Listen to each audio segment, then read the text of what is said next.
So welcome everybody. This is the second of our series in Kuwait Tax webinars that we've been holding. First one was a few weeks ago. We have this one today and we plan to continue this throughout the year. So welcome. I think today's focus is going to be on tax treaty. Yeah, we're happy to have you. And I can see quite a lot of participants already joined. So we'll kick this off. If I have the next slide, please.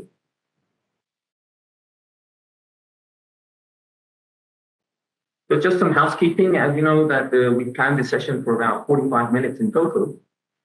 We plan to have the time at the end for questions. So 45 minutes in total, last 10 minutes for questions and answers.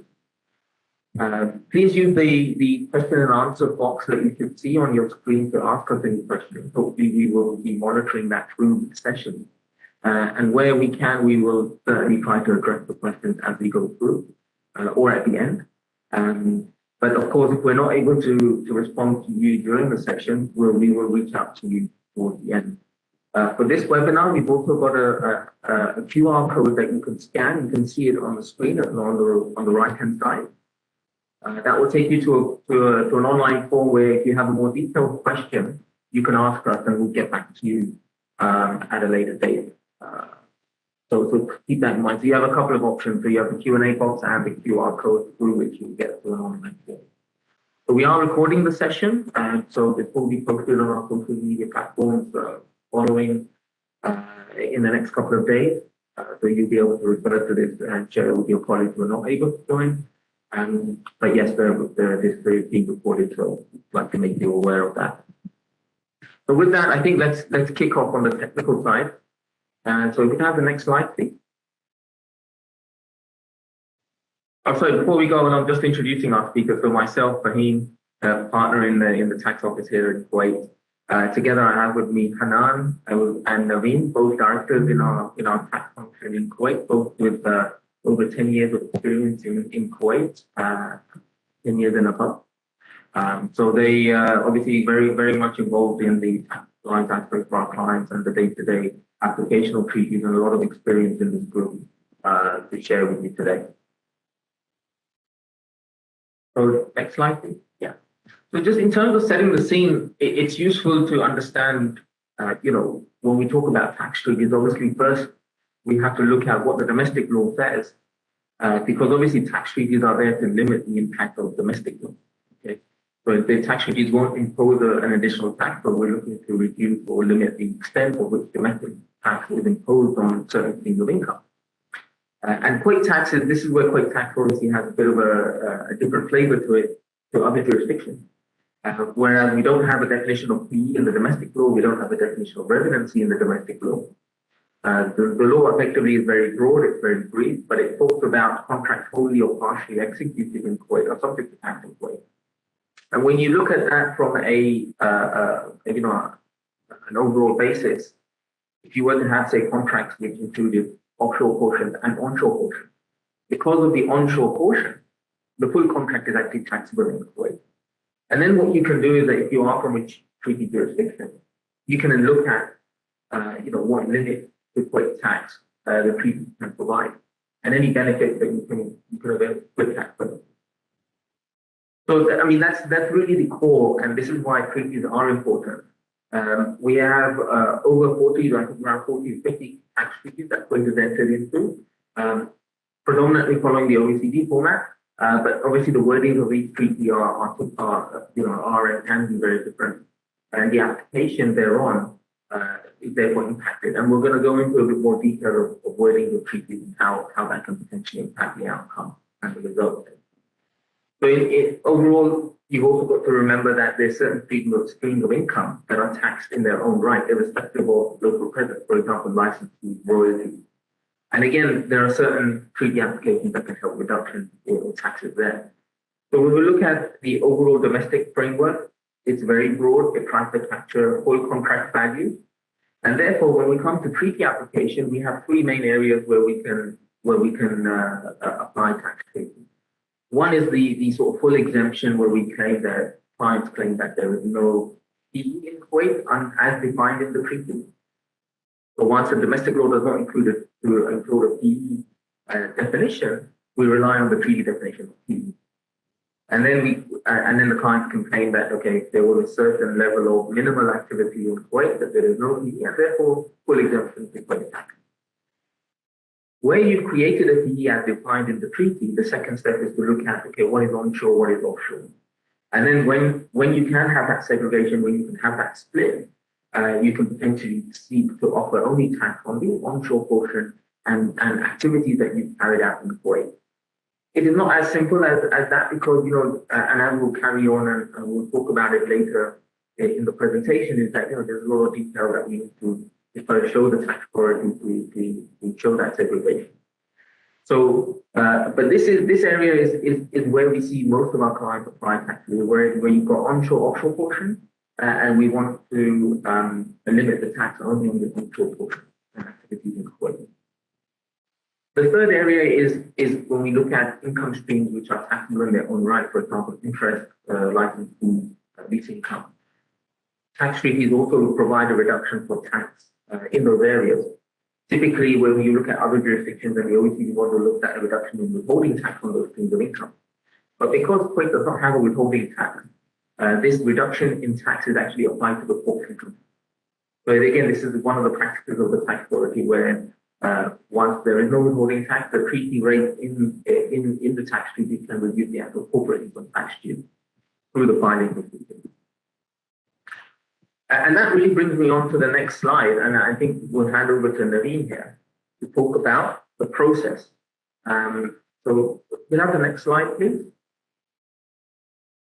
So Naveen, if you could talk us through the process for claiming tax treaty, that would be great. Okay, sure. Thank you.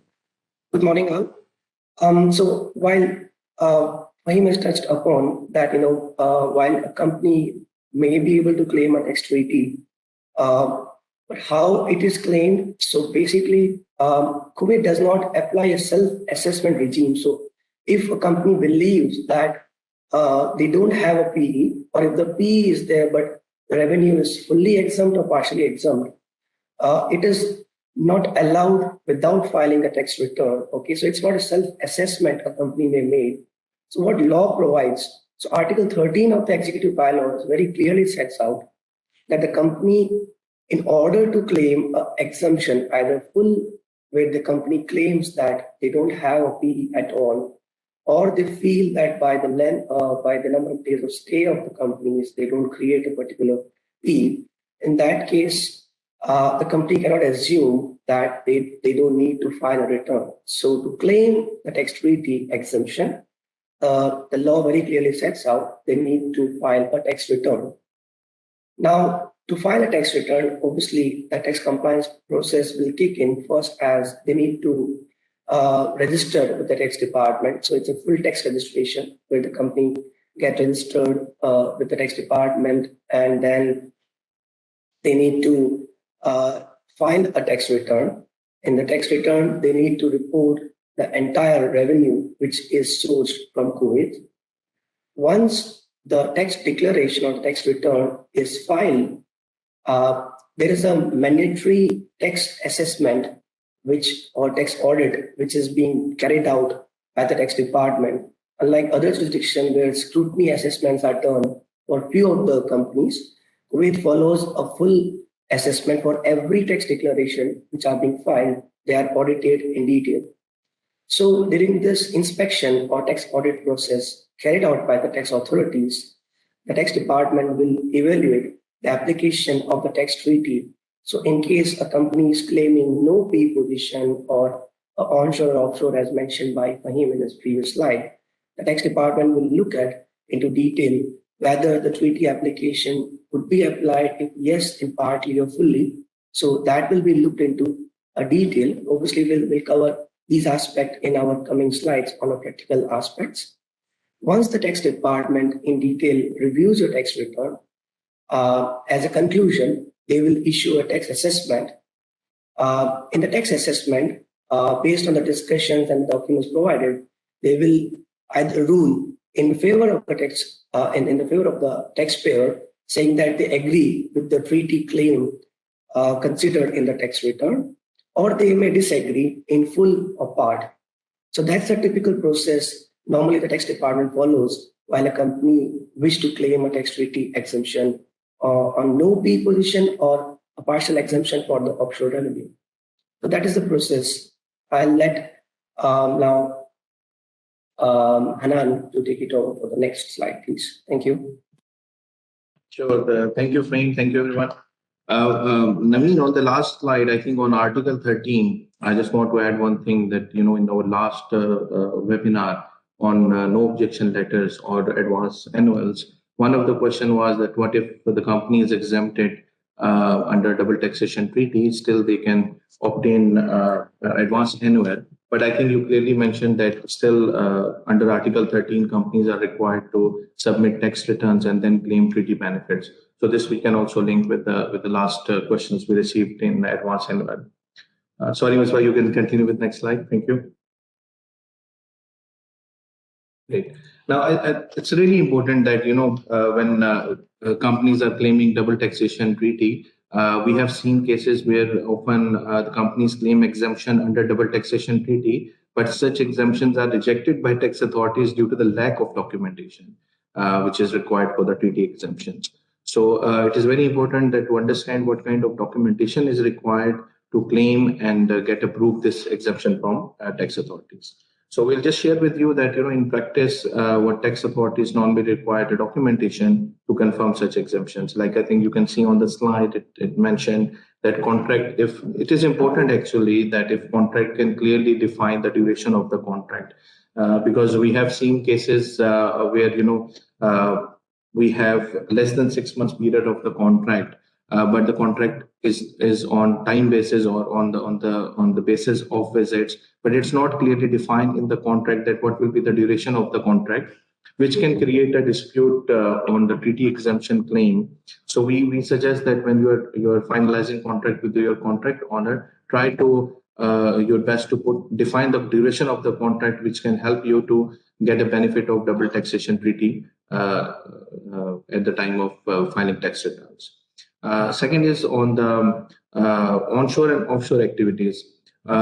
In order to claim offshore benefit or exemption benefits, it is always beneficial if you can define this in the contract, that which part of the activity or scope of the work will be done offshore, and certain amount should be confirmed by contract owner. So we can, on the tax returns, whatever you declare, we can further ask for a confirmation of revenue, which is normal practice of the tax authorities to confirm. So when you are requesting for confirmation of revenue from your contract owner on the split of onshore and offshore, it is very important that if it is already defined in the contract, then it will be beneficial or it will be easy for your contract owner as well to provide you with the clear differentiate between onshore and offshore activities. It is also important that sometimes tax authorities require a clear invoice split as well. So in our opinion, we normally advise our clients to keep offshore and onshore invoices as separate, very clear split for the tax authorities, which can help them to claim such exemptions in the inspection time, to claim such exemptions at the time of discussing this treaty exemptions with tax authorities. So it's all this documentation can be beneficial during the tax inspection process. Second is on one question that's coming in is that, so what would happen if, say, a client is not able to substantiate all the documents? So maybe we've only got we haven't got a split in the contract, but we've got invoices that separate the onshore offshore, or invoices are not clear, but we've got a confirmation of revenue. What has been the experience of tax authorities there? If you could share the experience. Yeah, fine. I think this is important. We are saying it is beneficial. It will reduce the inspection time, and it will be more proactive from tax authority side if you have a clear split in the contract. Definitely, if clear split is not provided in the contract, we normally ask a contract owner to provide a confirmation. But it can create a dispute because you know how you will relate with the value of contract with the split which you are providing in confirmation. So always tax authorities require an audit trail on that. So the best process, if you ask us as advisor, try your best when you are signing the contract, put your onshore and onshore split in the contract. Then when you're providing the confirmation, it can also relate or reconcile with your main contract values. Yeah. I think that highlights the aspect that you very rightly said, is to plan the contract right at the front, right at the outset. Make sure we have all the details in the contract as you're negotiating with your customer. As you said, Exactly. because the risk is, if the segregation is not clear, the risk is that the entire contract is then subject to tax at 15% in Kuwait. So that's really the emphasis here, is that this is what we should be working towards, the client should be working towards, because it helps reduce the risk of the full contract being subject to tax, which we have seen the tax authority do. Yeah, and we've seen the tax authority do where the documentation is not clear, it is a fully taxable contract then. Definitely fine. So we are providing the best practice. So whatever maximum documentation can be provided, I think it will be beneficial to claim or get approval of a double taxation treaty. I agree with you, Fahim. This is a really good point. Second is that on establishment of PE, as we mentioned, that if you have a clear duration of the contract in your main contract terms, then it will give you a benefit whether you are claiming that exemption that your company does not constitute a PE in Kuwait. So this will be helpful that you will not be taxable in Kuwait. So the tax authorities generally consider the length of contract rather than the physical presence in Kuwait.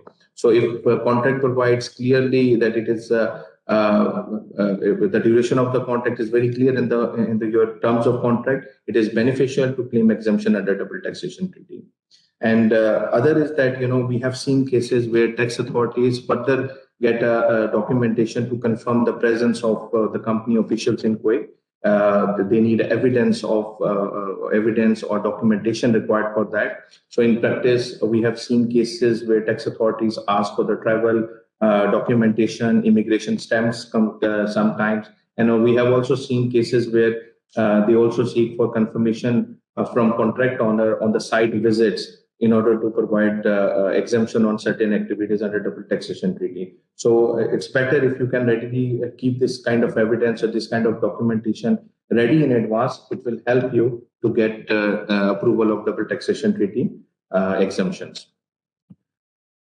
It's also important there are certain other tax matters which should be considered, because we have seen many cases now, because tax authorities are especially providing exemption under double taxation treaty, exemption of taxes.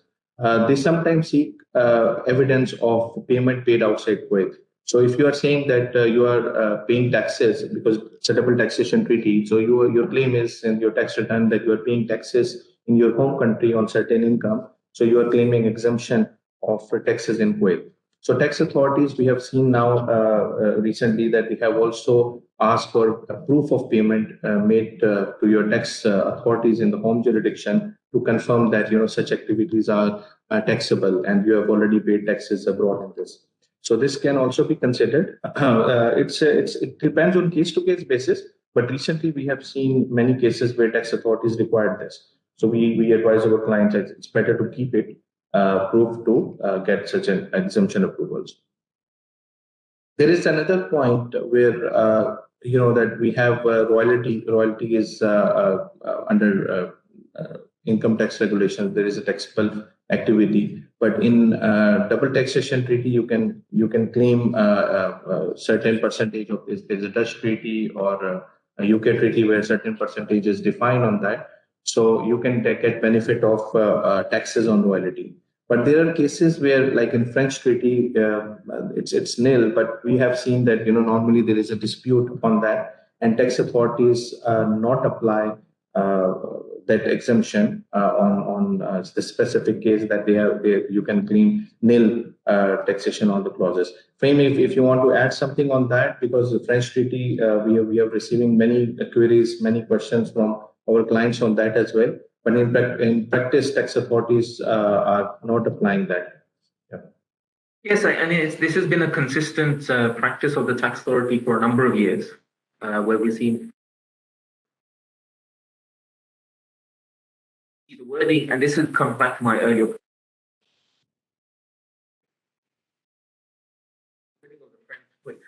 It talks about the tax, the tax liability only being at the level of the parent company in the home jurisdiction. Whereas if you look at, say, the UK treaty or the Dutch treaty, it actually mentions a percentage. So the viewpoint that it appears the position the tax authority is taking is that if there is a number stated in the treaty, then they apply the number, whether it's 10% or 5%, being lower than the domestic rate of 15%. But where it's more wordy and it talks about just the basis of taxation only being at the level of the whole country, and the fact that the 0% is not mentioned in the treaty, and it's causing a difference in application. So yes, but this French treaty, I believe it's been under discussion for a number of years. So and I think certain clients have taken the position just from a commercial perspective to just offer the income tax in Kuwait rather than go through the process of claiming being denied treaty provision and then later being potentially subject to penalty. So yes, this is still an area which we are discussing with the tax authority and hope that there is some movement in the coming years. Yeah, thank you, Frank, for that detailed explanation. Other matter I think should be considered is a look-through arrangement on the beneficial ownership. This is one of the topic where we have seen many disputes with tax authorities. I'll give you example that the company providing services from any European company, I will say that the British treaty is claimed under their tax returns, but ultimate beneficial owner is just a US company. So we have seen disputes in tax authorities as well. Sometimes tax authorities look through the ultimate beneficial owner. So if the ultimate beneficial owner is from the non-treaty company or country, sorry, so that can also create a dispute. So while doing the structuring, I think this point should be considered, that how treaty application is created or what exemption you are claiming in tax returns. So can we move to next slide, please?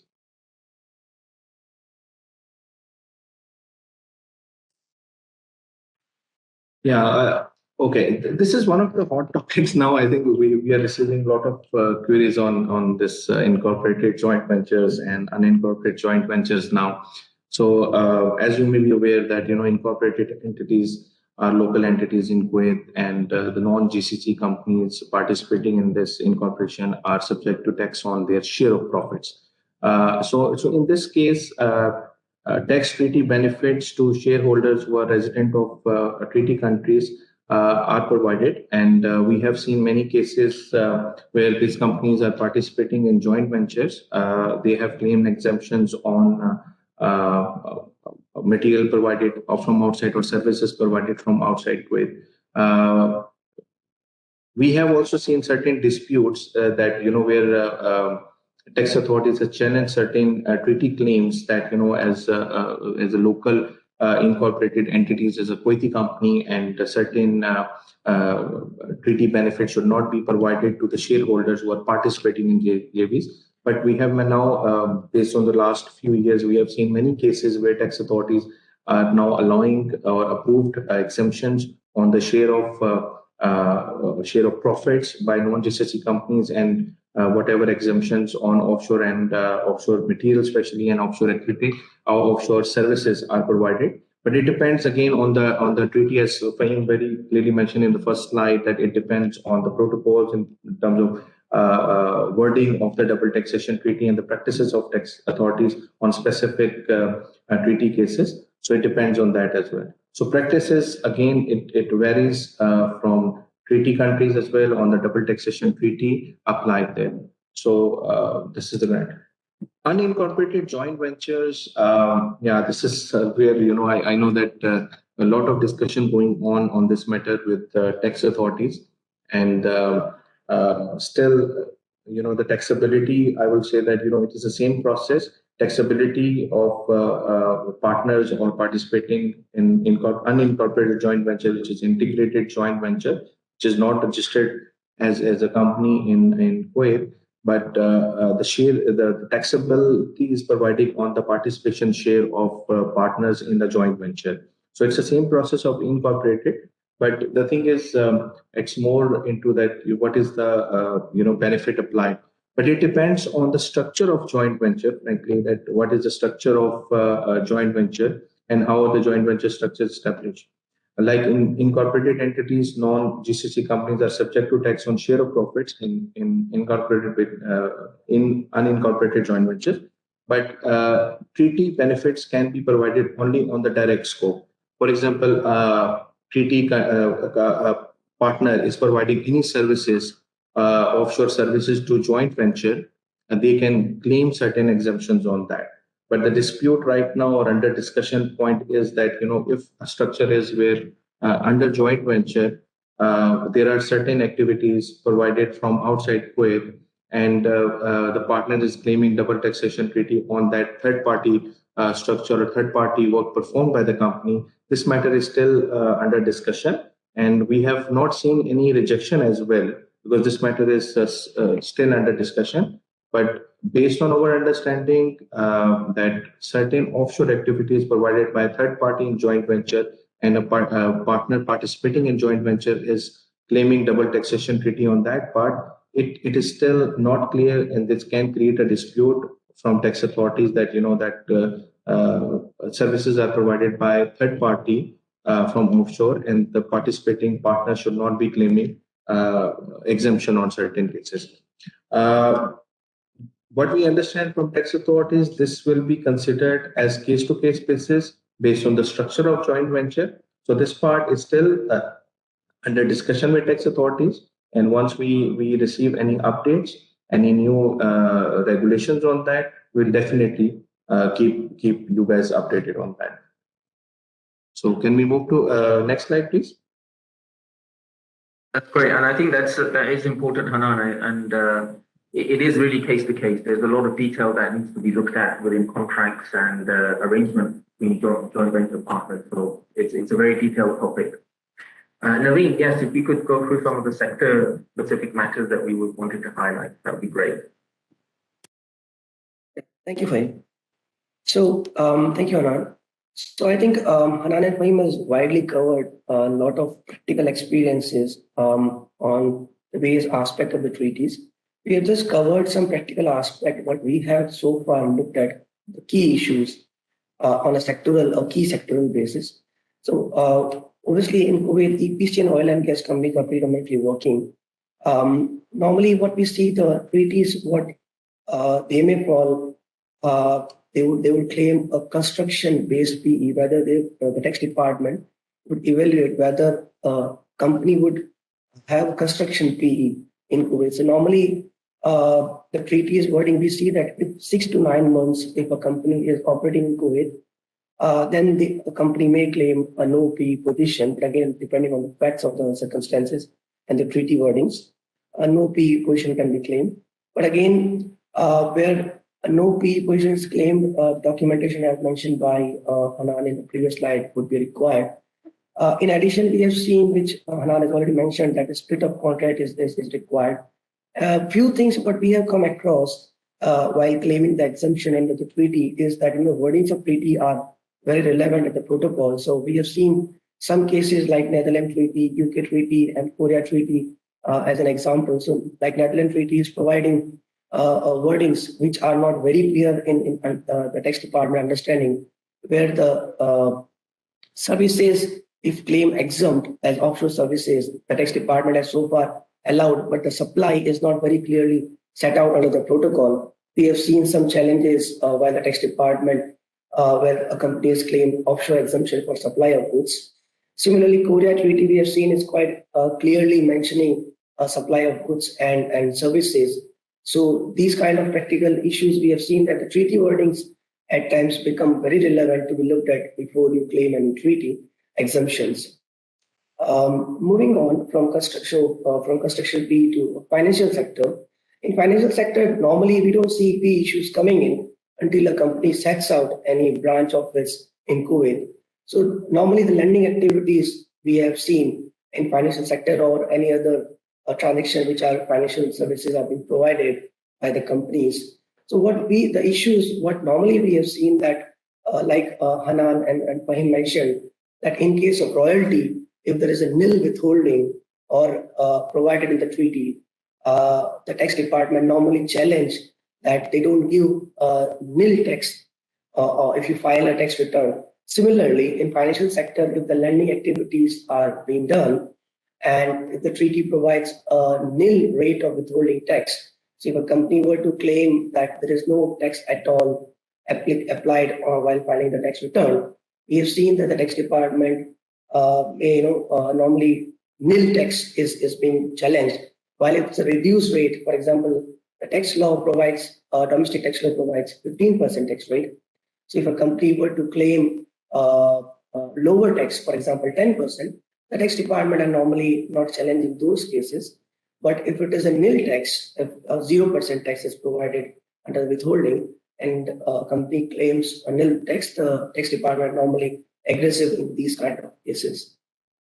I think just one point again that's coming up on the financial services.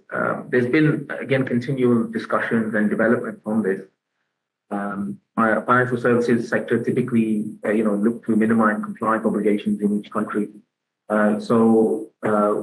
Whilst there is a filing requirement there, it does appear that the tax authority is looking quite consistently that at least lending transactions you need to file for the income earned from Kuwait.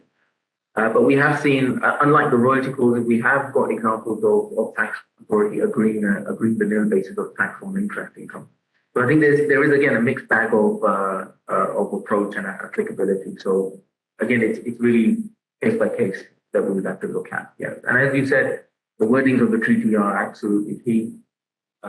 When you go to the first point, which is the state of engineering supply, we like to see that wording in the protocol. The ministry likes to see that wording in the protocol to support the claim being done. Thanks. So moving on to the next sector, which is IT and consulting. So we have seen a lot of IT and consulting companies operating in Kuwait, either purely offshore, or they may visit to Kuwait for data gathering, or maybe for few meetings. So what we have seen is like a few treaties provides service PE clause, so which says that furnishing of service in Kuwait directly through their employees, or maybe hiring some persons or a company in Kuwait, a service PE establishment has to be looked at whether So if it is a one contract or a connected contract, normally some treaty says that one contract through their employee presence or through third party presence, or connected contract. So normally service P. So you will see in the treaty there is a fixed P and construction P or service P. So we are referring specific to service P when IT or consulting companies are operating in Kuwait directly or through third party. So the service P issues are normally evaluated. We have seen that some companies may claim construction P, but of late tax department has not looked at into very detail that whether construction P is applicable or service P. But technically speaking, if IT or consulting companies are operating in Kuwait, definitely a service P is what they fit in very best, because the furnishing of service or a consulting. But normally we see that in Kuwait, the service P clause are very limited, treaties are providing. So if a company is operating in Kuwait, providing IT or consulting service, and if the text treaty very clearly sets out service P, the wordings of P are very clear, set out that either they perform through their employees or through third party, then they need to see whether they are connected contracts or one contract.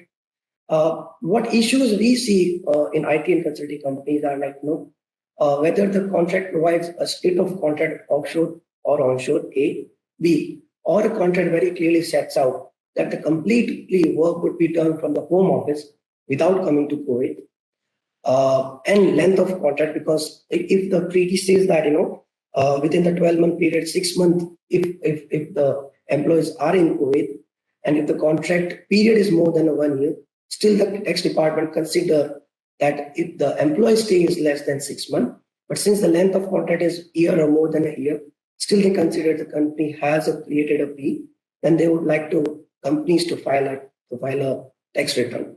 Some practical challenges what IT and consulting companies we have seen, that the company comes for data gathering or few meetings for obtaining some information. Since the tax law doesn't provide a P threshold, in these cases we have seen that the tax department doesn't provide no objection letter or advance no objection letter. we have seen in these cases, the company has to file a tax return and claim either no fee or services which are provided offshore to claim exemption for those kind of activities. And Naveen, sorry, just to, sorry to interrupt, but there was a relevant question that came up, and this is, we've seen a couple of questions come up from clients in the UAE. First of all, I think it's important to say that there's no tax treaty between Kuwait and the UAE. So really what you're looking at then is, you have to go on domestic law. And in UAE companies, we see a lot of IT-based companies in the UAE, a lot of services-based companies from the UAE, and the wider GCC area, providing services to Kuwait clients and customers. And you have to really go into domestic tax law for that. So, if you have a portion of that contract which is in Kuwait, it creates a taxable presence for the full contract. So for UAE companies or UAE regionally headquartered groups, there's no treaty protection if you're coming from the UAE. You really have to then look at the domestic tax law for any local exemptions on GCC nationally. Yeah. So we see a lot of IT companies using that model. Yeah. Again, just a connected thing. I mean, when you say UAE companies, so again, as we mentioned in the earlier slide, one would need to look at if it is 100% owned by GCC national GCC company, or if it is a DIFC or free zone company, which is owned by non-GCC shareholder. So that will also trigger a taxability, because non-GCC shareholder based companies, be it in the mainland or in a free zone, they need to look at if it is owned by a non-GCC shareholder, then a taxability has to be looked at case by case basis. So then moving on into aviation. So in normally aviation sector, we have seen that leasing contracts are being seen largely in Kuwait. So if an aviation company is operating in Kuwait, they lease aircraft in Kuwait.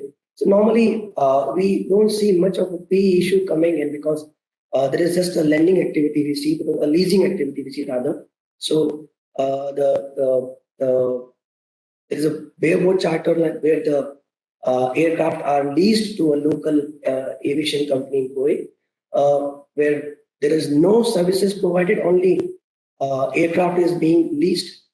So normally the treaties, we have seen that there's an exemption provided normally in Article 8. Obviously not all treaties, but most of the treaties provide where it is signed with Kuwait, where exemption for lease rent can be claimed under the Article 8. But recently, as we mentioned earlier, where a full exemption is being claimed, currently the tax department has started evaluating a case by case basis, and where a full exemption is claimed on full lease rental under the treaty, the tax department is challenging those.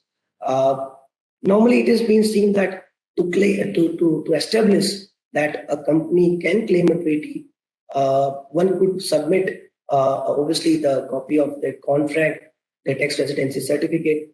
But now the tax department has started looking into more depth that if you are claiming exemption of lease rent in Kuwait, whether the revenue which is claimed exempt is being offered to tax in their home country, which we just referred earlier. Fahim, would you like to touch base some? Yes, and I think that was the key point, is whether it's not only that it's been offered for tax in the home country, that tax has been paid in the home country. And that becomes those are two different things. So obviously the income is reported in the home jurisdiction, but there may be certain domestic law reliefs in the home country whereby branch profits are not subject to tax, lease income is not subject to tax. You may have group relief from other group companies within your home jurisdiction, which offsets any profit on the contract.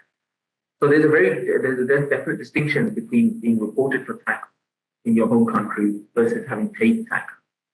The other aspect that comes into it is that normally we do not see tax returns in other jurisdictions have the level of detail that the Kuwait tax authority normally wants.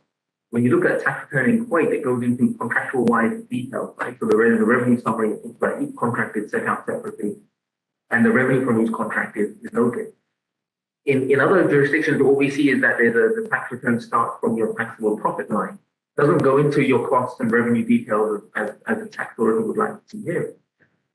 And the key point that we've recently seen, and this is happening more and more on full exemption cases, because the tax authority is looking to verify the exemptions in more detail with the full exemption, is that they are writing to the tax authorities in the other countries through the exchange of information clauses provided in tax treaties. So through that process, they're reaching out to say whether it's the UK tax authority or the Irish tax authority to ask the questions about specific tax payers. And again, this presents a bit of challenge because, we try to facilitate that process. Okay, if it's gone to a tax authority in a foreign jurisdiction, the client should be able to facilitate the response on the other side to speed things up. Otherwise, you may find that there's no response obtained. So there's a lot of, again, a process and challenges involved in getting the right data to the tax authority here in order to substantiate and fully support the claim. But we're seeing this more and more, especially on aviation. I think it's a live example going on where tax authority is reaching out to the Kuwait tax authority is reaching out to tax authorities in other jurisdictions to confirm tax implementation. So that's good. I'm just conscious of time now, and I think we have covered the distribution and franchisor royalty issue in one of the previous slides as well. And we have had quite a few questions. We hope that this has been useful. As I said, we have the option for you to continue to ask us questions. We'll leave this slide up for the next 5 or so minutes, so you can scan the QR code for questions. Then we've also given you the link to doing business in Kuwait and also the event feedback as well, all through a separate form. I would just say maybe, Hanan, what would be the key takeaway, I think, on treaties that you would like to kind of set out as a closing remark? Sure, Prem. But before that, I just want to add, we have a couple of questions on pure supply as well again. So I suggest that we have our last session recording available as well. So you can check and ask us, send us email. We can tell you that, how to obtain advance annual on that, because pure supply is not subject to tax and you can obtain advance annual on that. So just to answer that. One key takeaways is that, from our side as advisors, we will just say that, if we have a clear documentation available to claim such a tax treaties claim in your tax returns, then I think it will be easy during the tax inspection time. So make sure that, to maintain the documentation before signing the contract, make sure that, clear split of onshore and offshore is defined there. Obtain a confirmation of revenue from your contract owner, and then once you claim your treaty in your tax returns, it will help you to get approval from the tax authorities as well. So without that documentation, if you are claiming treaties, then anyhow it will be rejected. So this is what I think most important point for today. And I totally agree. I think documentation supporting the basis up front is always the proactive way to approach it. Given the experience that we have, we can anticipate the questions that are going to come up, and this is why taking some advice up front is very useful. So I think we have run out of time. Unfortunately, I think it's gone by very quick. So we hope that it has been useful. We'll leave this up on screen, so please continue to ask us questions. We'll monitor the forms that are being linked to the QR code. Thank you everybody for the participation. I think it's been a good turnout, and we will keep you informed of the next seminar, which will happen probably in the next 6 to 8 weeks. So thank you everybody, and have a good rest of the day. Thank you. Thank you everyone. Thank you, everyone. Have a good day.